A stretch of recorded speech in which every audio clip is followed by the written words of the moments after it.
Greetings, ladies and gents, and welcome to this latest edition of Read TVOS, where I take old stories I've narrated and update them to modern audio standards. This particular story is called It's Customary, written by Dathouen. When we entered into the wider world of galactic society, nobody thought it would be so, boring. The moment our 7th-month manned mission reached Proxima Centauri, a delegation from the Galactic Planetary Union, GPU, made contact. They took the shuttle into their cargo bay and returned them to Earth within a few minutes. They mediated a more active role in the UN to serve as our planetary government, and in exchange, they would help us upgrade all technology to the level of the GPU for free. It took us a whole 4 years for everyone to come together, and for planetary infrastructure and law to be updated and implemented. We proceeded to interface with the galactic economy. This is where I came in. I was one of the first humans to get a job off-world. Human trade relations consultant for the PR Trade Corporation. My job was to track the Earth Stock Exchange for pricing in commodities and exchange rates from Earth currencies to galactic credits. Like I said, boring. After a few weeks of settling in, my supervisor, Garbadar, told me that it was customary for new employees to use their signing bonus, which I think was generous, maybe. It's really hard to tell. To throw a party representative of their native culture to introduce themselves to the people in the company. Now, I am a bit of a foodie, so the idea of a nice dinner party seemed like fun. I was the only human, and this put me in a unique position to introduce them to whatever aspect of human cuisine I wanted. I ordered a bunch of fresh produce from Earth, a few dozen bottles of nice booze to pair with each course, and a couple wheels of the most interesting cheeses. Ever since I moved here, I couldn't find my local grocery store and ended up buying all of my food from some sort of nutritional supplement store, where all they sold were ration bricks and 100 varieties of soylent powder to meet the nutritional needs of the various species. I made sure that the food I was getting was not toxic to anyone else, so no caffeine, chocolate, or capsaicin, since several species are deathly allergic to those substances. Luckily, that didn't limit me very much. It was going to be an amazing dinner. It was going to go like this. Course 1, a tabla with an assorted cheeses and cured meats, including a whole pita negra, and I'll just keep whatever is left after the party for myself. Course 2, a nice simple chicken kosoma. Course 3, I ordered 2 live salmon and stasis so that I could make super fresh sashimi. Luckily, soy sauce and wasabi aren't toxic to any of my co-workers. Course 4, I ordered 2 dry-aged tomahawk steak and grilled them on mesquite wood.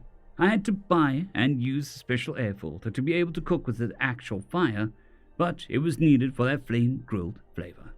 Course 5, a nice palate-cleansing salad made from watercress, watermelon, feta, pomegranate seeds, and crushed mint. Course 6, I got an assortment of fresh and dried fruits, alongside an assortment of dessert cheeses. Every course had its own wine, and I got enough for everyone to have up to several glasses. I was able to program some robots to act like servers and even dress them up in tuxedos for service. This is going to be great. The doorbell rung. I still can't get over that weird monotone chiming. It sounds like a low fire alarm, but it works, I guess. I answered the door, and all 20 of the people from my department were standing outside of my front door. I welcomed them as best I could, though it was difficult with all 20 of them rapidly marching through my front door. They stood in my living room and looked at me expectantly. After a second or so of silence, I said, So, welcome everyone. I didn't really expect you all to show up all at once. Garbadar looked around and said, The gathering was scheduled for 2300. It is 2300 hours. Oh yeah, I said. I guess I'm more used to Earth, where people show up around the mentioned time. You know, in case it takes a little longer to find the venue or whatever. I see, he said. Well, we're all here. Let me introduce you to everyone in the department. He proceeded to tell me the names and species of each of my co-workers, one by one. It was all rather clinical and took about 10 minutes. Immediately after, I nodded in greeting to the last person. Garbadar said, Now take a moment to explain the traditional gathering of your people. I was a little taken back. The proceedings were rather mechanical and more efficient than I was used to. so I kind of floundered for a few seconds. Normally, on my homeworld, that is, I celebrate in a number of different ways. But my favorite, I suppose, is the dinner party. Where the host creates a menu to showcase their cooking talents and introduce their friends or colleagues to new and interesting cuisines. There was a bit of a mumbling, after which Garbadar said, "Excuse me, the translator seems to be malfunctioning.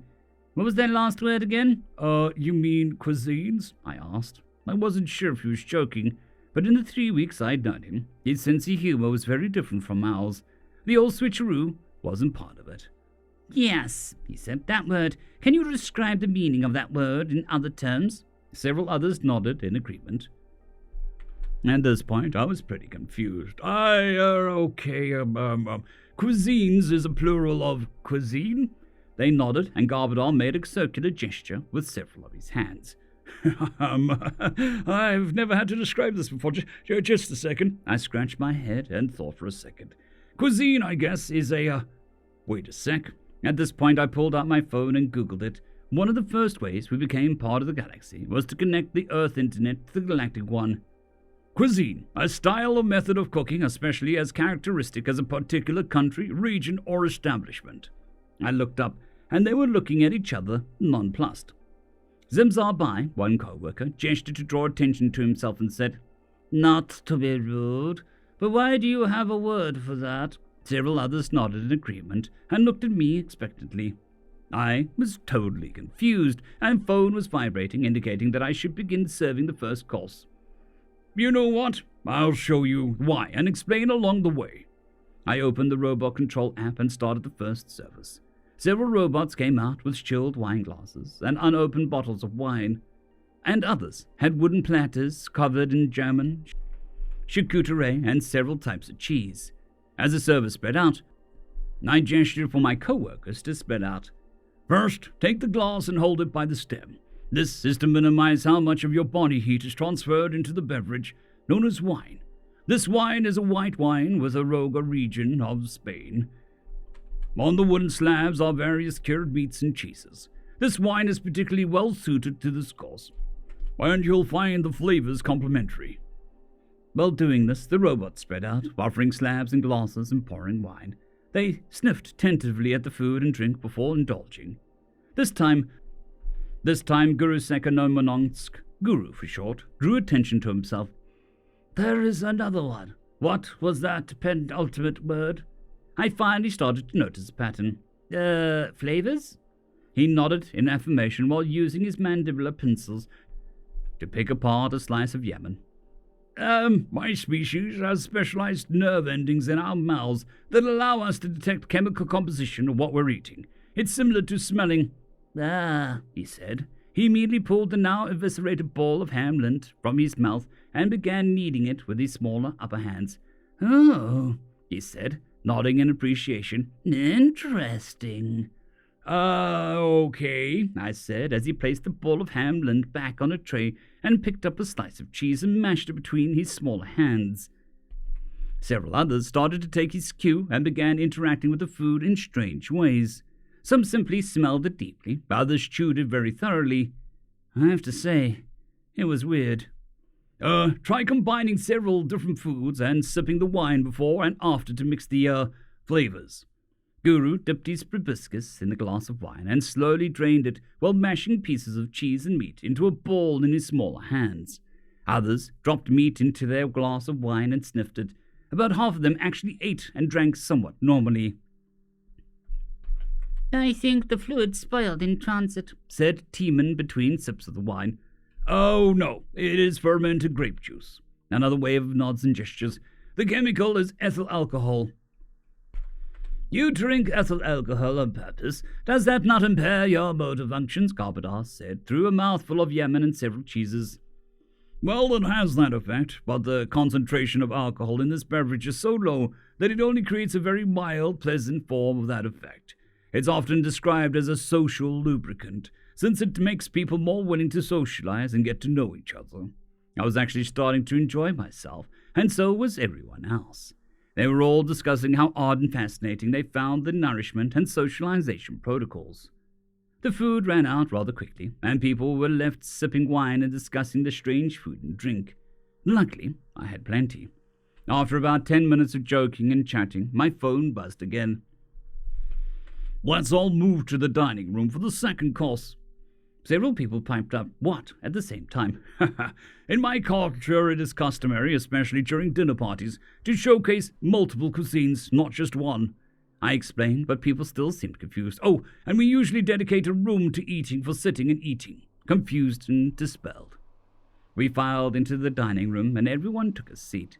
The table was already set, and the bowls of chicken Customary were covered in nice little lids to keep them warm. "Just remove the lid and use the utensil to the side to eat the liquid," I instructed, miming drinking soup at the same time. Everyone was now revealing the clear yellow liquid with amazement as plumes of steam came out. There was a chorus of sounds of interest and amazement as people examined everything from the lid, the spoon, and the soup, and sniffed the sherry that was in the new glass it was served in. The wine from before seemed to strip away the extremely formal air from when they first arrived. People were chatting and joking, laughing and talking about the wacky liquids. Everyone laughed when Guru tried to use his proboscis to drink the tiny amount of soup with a spoon. His proboscis kept on rolling in and out of his neck, only to slurp up the soup in about 1/10 of a second. You can drink directly out of the bowl if that's easier. It's not rude," I said, stifling laughter. Several others picked up the bowls with their hands or extended drinking apparatus into the bowls to drink the soup. "This is so very different from the previous course," said Garbadar, who had already finished his soup. He would sip the sherry and grimaced, frowning at it, but then continued to drink. 2 courses in, and the whole experience was hilarious. "Yes, this is a Customary, a clear soup made with the clarified body fat of a chicken and lightly spiced with sodium chloride and other plants to refine the flavor. You use the protein jelly found in chicken eggs to absorb and remove fat solids to further clarify the liquid. Sherry is similar to wine, though it is fermented for longer and tends to have a higher alcohol content, which is why there is much less of it." Everyone watched intently and consumed the food, now fully immersed in this wholly alien experience. This was possibly the greatest dinner party I have ever thrown. Everyone finished their Customary right as the next silent alarm went off. The robots came in, took away the settings for the consommé, and brought in the chilled dishes for sashimi. Everyone was less interested in the flavor of this, but instead with the texture and the fact that it was raw. "This is so viscerally satisfying," said Squancy. "It feels so good in my teeth." Others nodded. "What is this black liquid?" said Guru right before dipping his biscuits into it. He immediately shuddered. "That is a very powerful flavor." "That's a dipping sauce. You dab the edge of the slice of the fish into it to add to the flavor. It's a fermented bean product that has been tremendous amount of sodium in it, so use it sparingly." I smiled, and so did Guru. Sort of. This course, people were also highly fond of the koshu served with it, and I actually opened the last bottle before the last of the sashimi was finished. Meanwhile, between the mouthfuls of just wasabi and sips of koshu, Garbadar said, "How many more courses are there?" I was highly encouraged by his tone, which suggested that he hoped there were more, not less. "There are 3 more," I said, at which point others bristled excitedly. "Do humans eat like this every day?" asked Ziff, "or is this only for special occasions?" "Oh, this is mostly for special occasions," I said as the robots cleared the table and reset it for the next course. "Mostly we only eat 1 or 2 courses per meal, sometimes 3. Our species enjoys variety, especially in our food." At this point, the 2 tomahawk steaks were placed in front of me on a cutting board, and I was handed carving tools. I proceeded to carve the steaks and serve portions to plates held out by the robots. And before serving them, the robots added buttered asparagus on the side. "This is the meat of a cow rubbed in salt and hung in a dry room to cure it slightly. Afterwards, I grilled it over a flame made of wood mesquite tree, which lends a special flavor to the meat." Everyone took their plates and dug in immediately.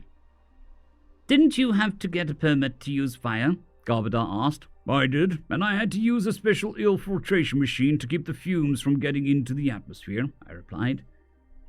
The red wine I paired with this received less attention than the steak, which was absolutely delicious. People were far too busy eating to even talk, and I actually had to carve several extra portions. People were eating all the way up to the next silent alarm, and the bones of the tomahawk chops were actually stripped almost clean. As the robots came around to change the place setting, people were dabbing their faces and such with napkins.